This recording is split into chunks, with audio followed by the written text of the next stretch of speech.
Selamat datang kembali di channel Harian Rian. Kesempatan kali ini kita akan bercerita. Mungkin cerita ini sudah pernah kalian dengar sebelumnya, atau mungkin ini cerita yang baru untuk kalian. Pada kesempatan kali ini kita akan membahas cerita tentang sebuah penyakit misterius yang ada di Sumatera Barat yang sering disebut Si Jundai.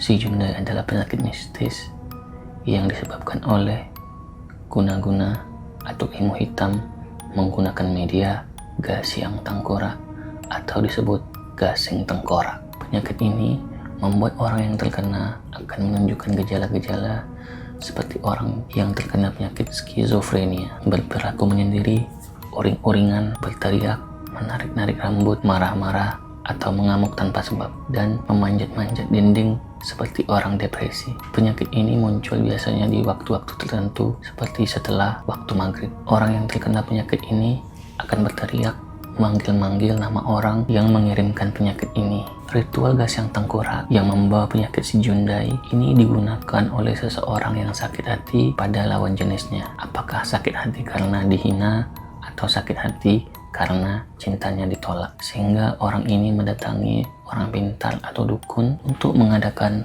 ritual gas yang tengkorak ini. Asal muasal si Jundai ini tertuang dalam tradisi lisan Minangkabau. Gas yang tengkorak lahir pada kisah si Babau yang merupakan seorang pemuda buruk rupa karena menderita penyakit kulit, sehingga dia dikucilkan dan bahkan diusir masyarakat desa dengan cara diasingkan di suatu tempat yang berbentuk kandang. Kisah ini terjadi pada daerah yang bernama Pakandangan yang terletak di Kecamatan Guguk, Kabupaten 50 Kota, yang pada suatu hari seseorang gadis bernama Putih Losuang Batu datang kepada si Babau dan menghina si Babau sehingga membuat si Babau sakit hati. Ia kemudian berdendang di dalam pengasingannya menggunakan alat musik salong. Dendangan ini dia lantunkan untuk menghilangkan kesedihannya karena dihina oleh Putih Losuang Batu. Tapi oleh para dukun, dendangan ini dijadikan sebuah mantra untuk memanggil jin yang digunakan untuk membuat penyakit si Jundai ini. Dalam versi lain dikatakan si Babau lah yang mendatangi dukun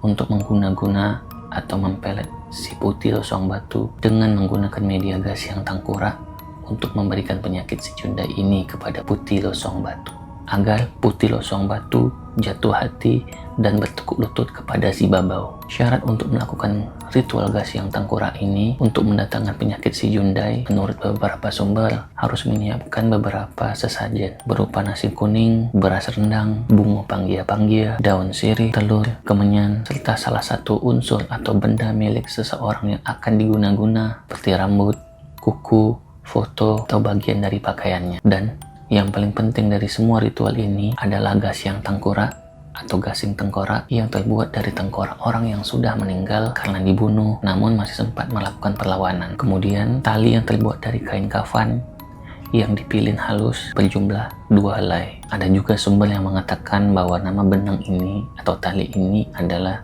Bonang Pincono atau benang dengan 7 rupa. Setelah seluruh persyaratan ini dapat dipenuhi, barulah si dukun memulai ritual gas yang tengkorak. Ritual ini dimulai dengan mengikatkan tali yang terhubung kepada gasing yang ujungnya diikatkan pada jempol kaki dan kemudian ditarik menggunakan tangan. Untuk kemudian kemenyan dibakar dan dimulailah dukun memainkan gas yang tengkorak ini dengan mengucapkan mantra-mantra dalam sebuah bentuk dendangan. Dendangan ini ada yang menyebutnya dengan dendangan si rompak yang berguna untuk memanggil jin atau raja jin yang membawa penyakit si Jundai ini. Dendangan mantra ini kadang berirama sedih dan kadang berirama seperti orang yang sedang marah dengan kata-kata gas yang tengkorak batali jo kain kafan di patang kami malam Jumaai.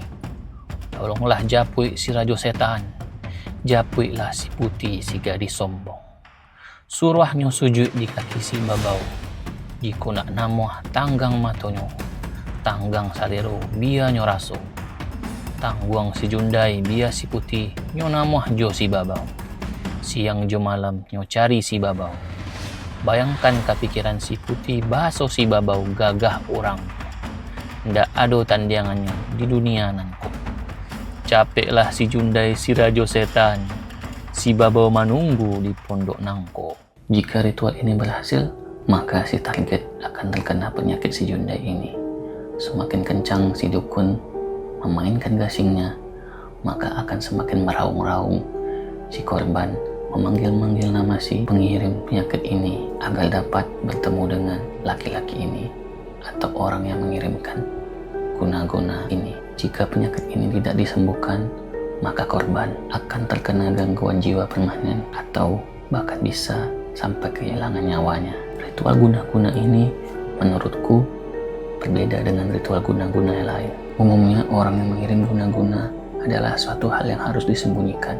Namun pada guna-guna si Jundai ini, pengirim malah disebutkan namanya oleh si korban karena si korban akan dibuat gila-gila dan akan meraung-raung memanggil nama si pengirim guna-guna ini, yang membuat orang yang mengirim guna-guna ini diketahui oleh orang-orang di sekitar korban. Menurut beberapa sumber, cara-cara ini dulu dipandang sebagai kesenian sakti namun menakutkan karena mempunyai konsekuensi merusak mental si korban dan menimbulkan kegaduhan di masyarakat, sehingga lama-kelamaan ritual ini ditentang oleh masyarakat karena juga melanggar nilai-nilai ajaran Islam, dan orang yang melakukan ritual ini jelas dan pasti akan dikucilkan bahkan dimusuhi oleh masyarakat. Cara untuk menangani penyakit ini ada beberapa versi menurut sumber cerita yang aku baca. Ada yang juga mengadakan ritual membakar kemenyan, memberikan persembahan, dan ada pula cara pengobatan yang sesuai dengan ajaran agama Islam dengan membacakan ayat-ayat suci Al-Quran